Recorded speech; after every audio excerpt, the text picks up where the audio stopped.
Let's get after it. Unit 2, Interactions Among Branches of Government. So we're basically looking at the three branches in the federal government.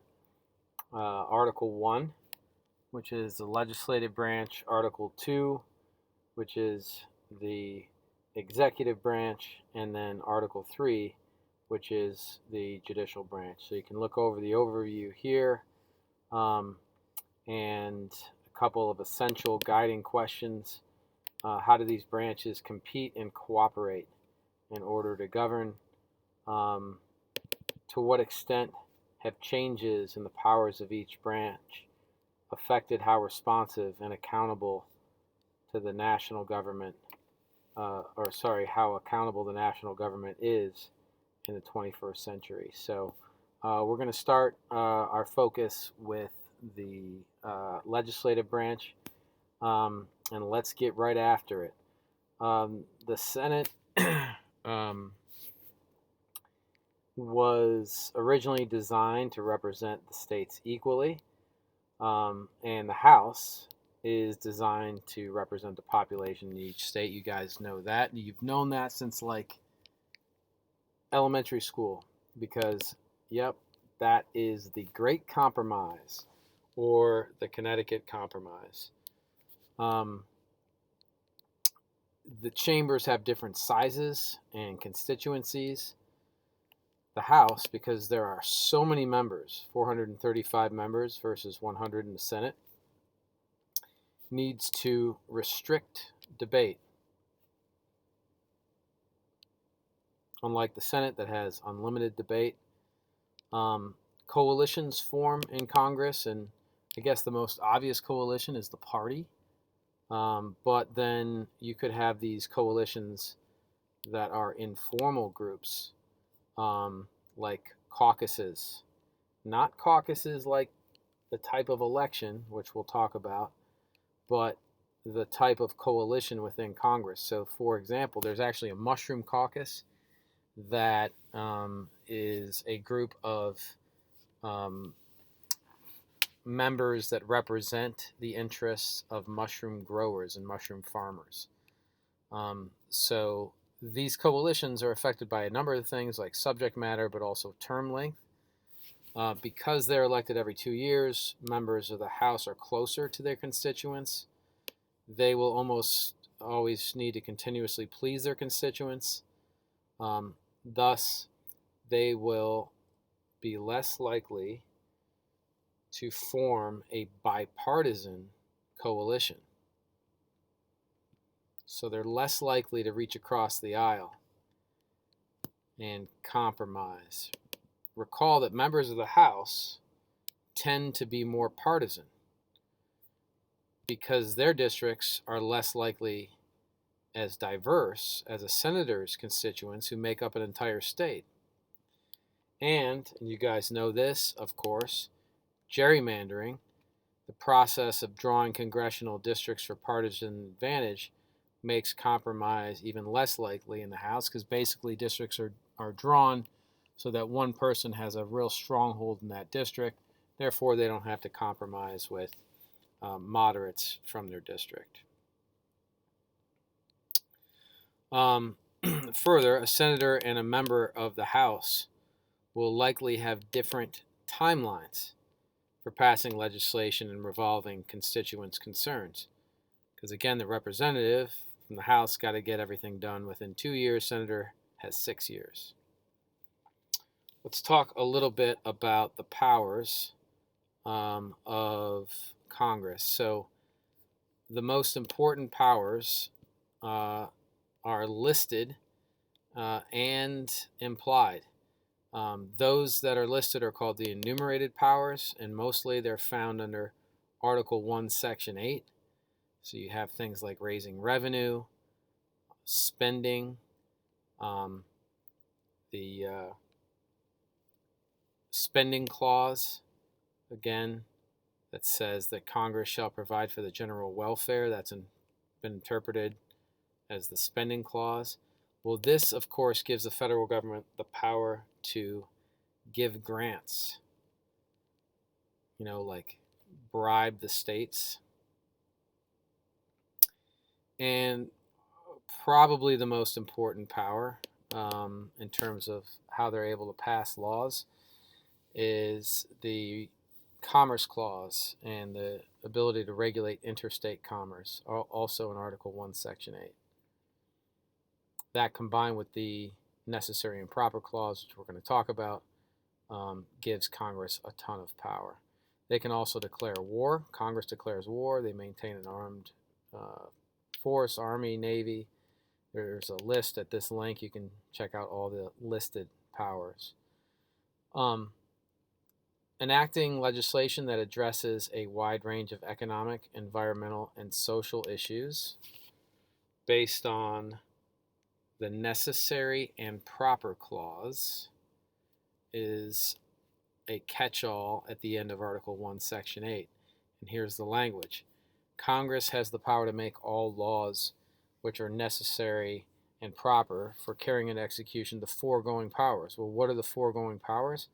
Well, it's all of these listed powers, right? So they have a list, and then at the end of that list, Congress can do anything to bring into reality this list of powers. That's why regulating interstate commerce, interpreted broadly through the Necessary and Proper Clause, can allow the federal government to basically come up with a minimum wage law. The House and the Senate are different, right? And we'll look at some of these differences. In the House, all revenue bills must originate in the House. And this is the constitutional responsibilities. The House, there are going to be some different rules that are different from constitutional responsibilities, but the House also impeaches with a majority. Now, the Senate has some constitutional responsibilities, like, for example, confirming presidential appointments, to ratify treaties, and in terms of the impeachment process, the Senate convicts with 2/3. If they convict, then the governmental officer is removed from office. That's why Trump was impeached by the House, but not convicted by the Senate. That's why he remained in office. So different from the constitutional responsibilities are the rules in each chamber. So you've got leadership in both houses. You've got the very powerful Speaker of the House in the House of Representatives. Speaker of the House presides over the House and sets the agenda for everything, basically. The Speaker also appoints members to committees.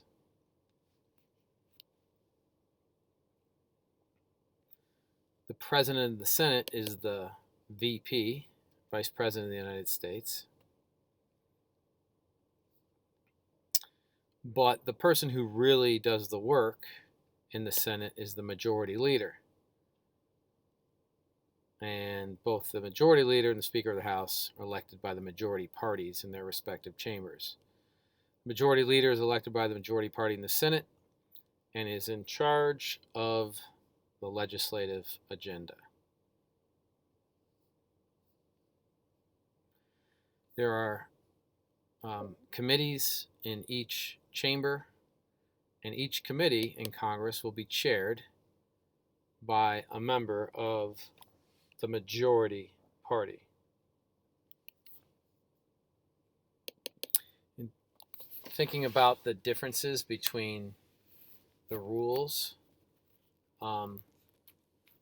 you should think that the House is more likely to have debate rules attached to any particular bill, because if they didn't limit debate, discussions over any one bill would take forever.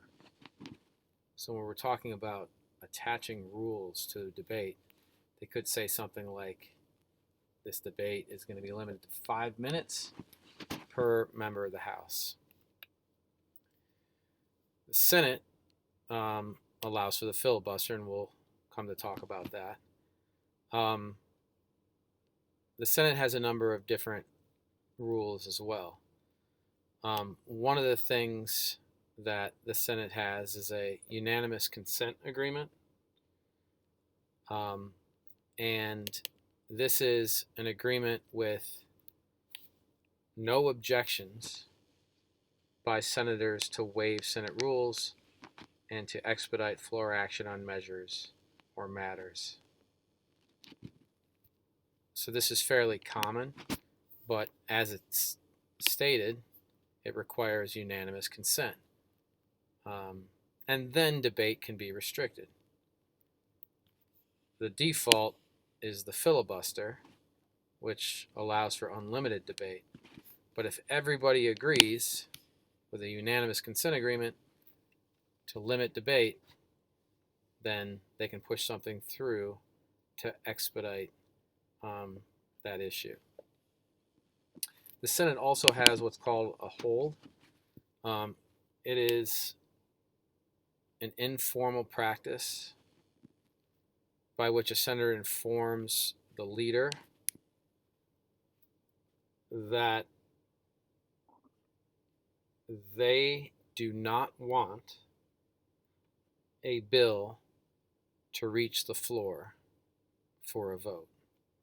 So it's this informal practice by which a senator informs the leader that they don't want this particular bill to reach the floor or get voted on. It's basically putting the leader on notice that there may be a filibuster. And that's what a hold does. If they move forward, then that senator could engage in a filibuster to kill the bill. To overcome a filibuster, you have cloture. Cloture is a procedure used to limit debate and overcome a filibuster, and you need that 60 vote threshold for cloture. Shifting to the House rules, the Rules Committee in the House is known for being very powerful. It is responsible for scheduling the flow of legislation on the floor of the House. It could provide terms and conditions on any particular bill or measure.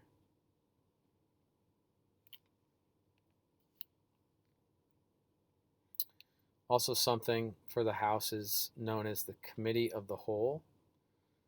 Committee of the Whole is the House of Representatives operating as a committee on which every member of the House serves. The House will do this to expedite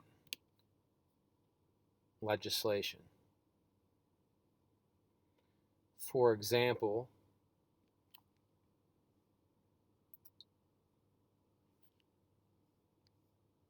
the Committee of the Whole has a smaller quorum threshold, only 100 members, when usually it's higher than that. I think a majority of the full House of 435. And it also can set like a 5-minute rule for discussion on a particular matter or amendment. And again, this is a way to move things along and expedite legislation. Another thing you should know specific to the House is a discharge petition that allows a majority of the members to bring a bill from committee to the floor for consideration. So think about how that would work. A committee is basically delaying reporting on a bill to the full House. So the House gets fed up, and a majority of the full House, not just the committee, votes to discharge the bill, get the bill out of the committee, and bring it to the full House without having that action done by the committee. So they're basically bypassing the committee. And this chart is in your text, the process by which a bill becomes a law. I'm not going to go over it in detail, but there's something that's introduced and then it's immediately assigned to a subject matter standing committee or subcommittee. Then it gets a bunch of rules attached to it in terms of debate. Then it goes to the full House for debate.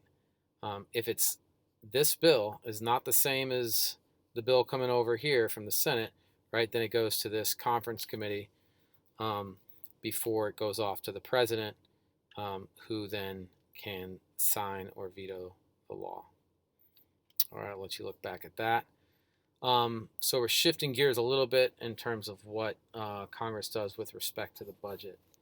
So Congress generates a budget, but most of the focus of the budget really is on discretionary spending. That's where the arguments come in each year, because mandatory spending is spending that is required under a statute, entitlements like Medicare, Social Security. This is usually outside of an appropriations bill. It's just required by way of a different statute. But each year, the discretionary spending is what can be adjusted by policy preference. So if one president wants more military spending, perhaps that president can get it, whereas another might get more spending on education and so on. So discretionary spending is spending that is implemented through an appropriations bill. This is an optional part of fiscal policy, in contrast to the requirement entitlement programs, which is mandatory.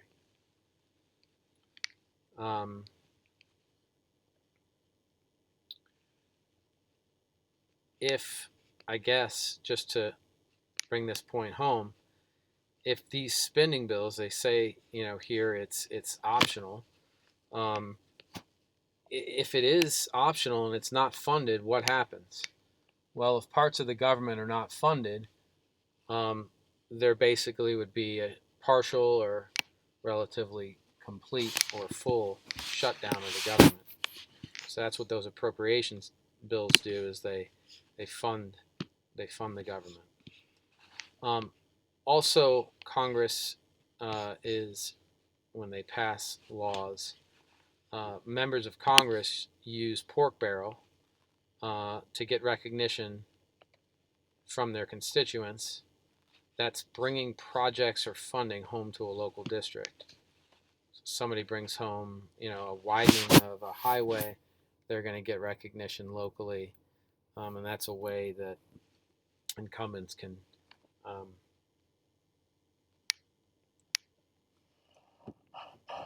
basically stay in office or remain popular because they're doing stuff for their constituents.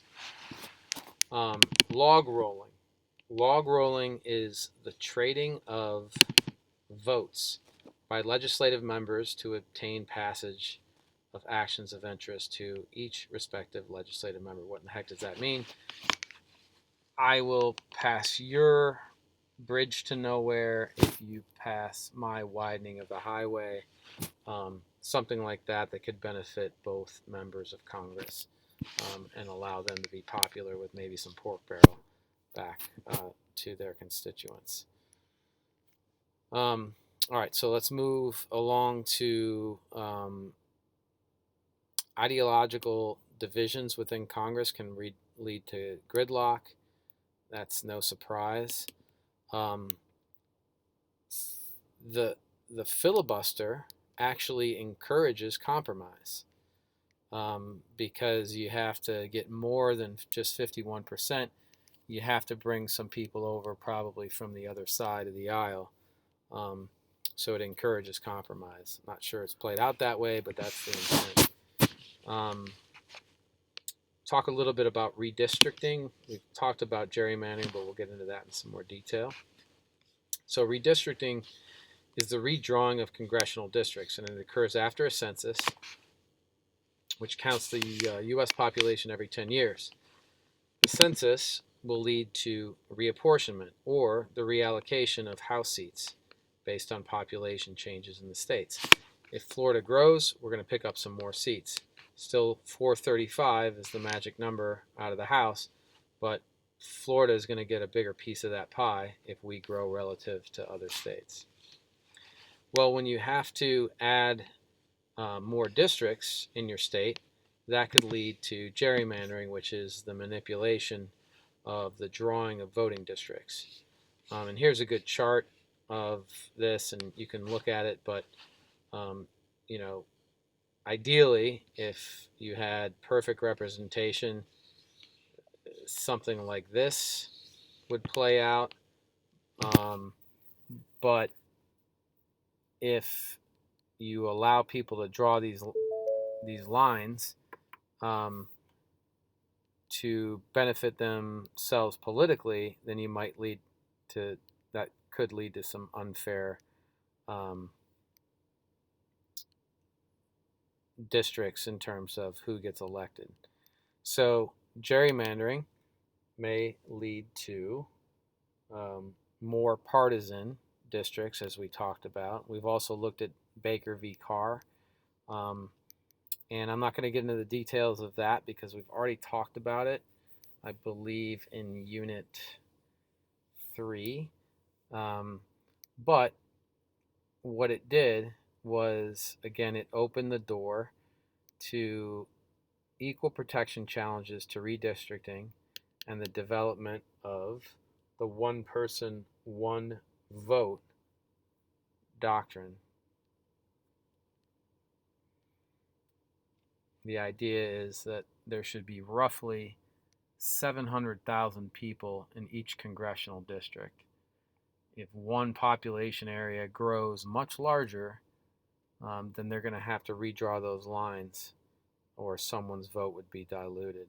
And then the Shaw v. Reno case, you may recall, held that the drawing of a majority-minority district, a district drawn so that the majority of the people in that district are from a racial or ethnic minority, was unconstitutional because it was drawn solely on the basis of race. So just to be clear, a political gerrymander is okay, but race cannot be the primary or predominant factor in drawing district lines. So all of these elections have led to a divided government. And just to define that, divided government occurs when the president is from one party and then either the House or the Senate is controlled by the other party. Because then you're always going to have conflict. You don't have both chambers and the president working together. A lame duck president is a president who is serving like his final months in office after the election of a successor. Still focusing on Congress and their roles. So you should know these three: trustees, delegates, and politicos. A trustee uses his or her, if you're a member of like Congress and you're a trustee, you use your best judgment to represent constituents. And a delegate, on the other hand, mirrors his or her constituents' views and preferences. Probably what we ultimately have are mostly politicos that kind of do both. Right, but you should know those. All right, we're shifting gears a little bit to talk about the president and the president's powers. So let's talk about formal and informal powers of the president. So first of all, we've talked about Article 1. That's Congress. Now we're moving into Article 2 of the Constitution. That's the president. So I've seen essays ask students about, or to bring in evidence from Article 1. Well, you should at least know Article 1, 2, and 3. 1, Congress; 2, executive branch; 3, the judicial branch. And then some of the major amendments that we've talked about. All right, so some of the formal powers, like vetoes and pocket vetoes. A veto from the president kills a bill. You guys all know that. A pocket veto occurs when Congress has adjourned and the president has not signed a bill within 10 days of receiving it.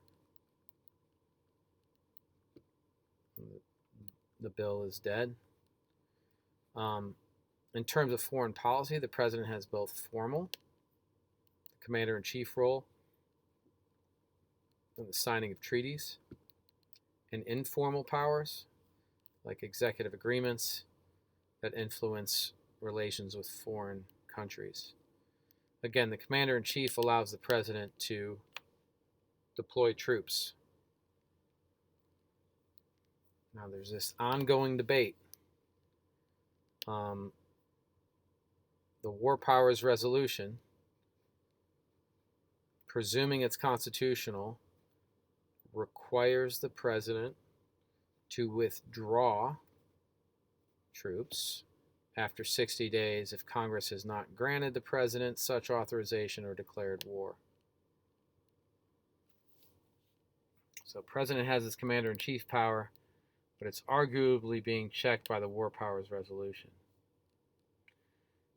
Most constitutional scholars think that the War Powers Resolution is unconstitutional because it goes against the constitutional commander-in-chief power, which allows the president to be in charge of the military. Executive agreements are binding agreements. This is another type of power the president has, maybe a little more informal with other countries. The executive agreements are not ratified by the Senate.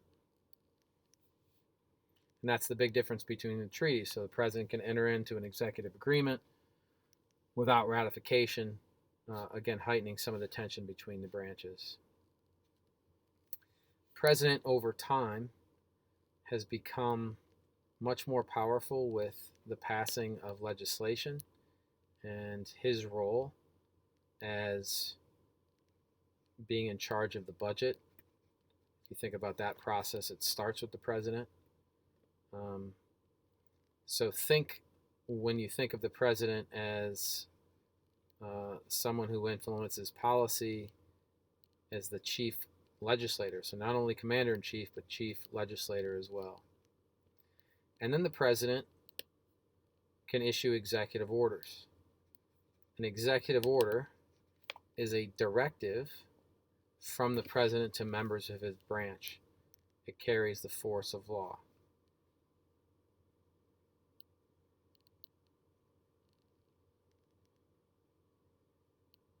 So again, it binds members of his branch, but he couldn't issue an executive order to anyone in the judicial branch or the legislative branch.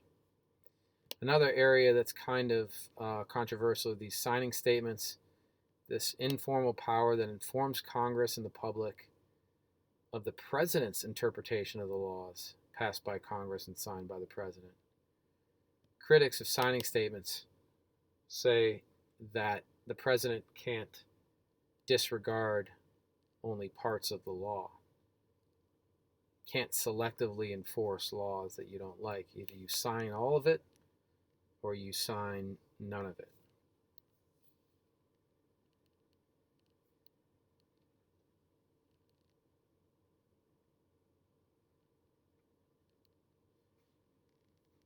Okay, I think we'll take a break there.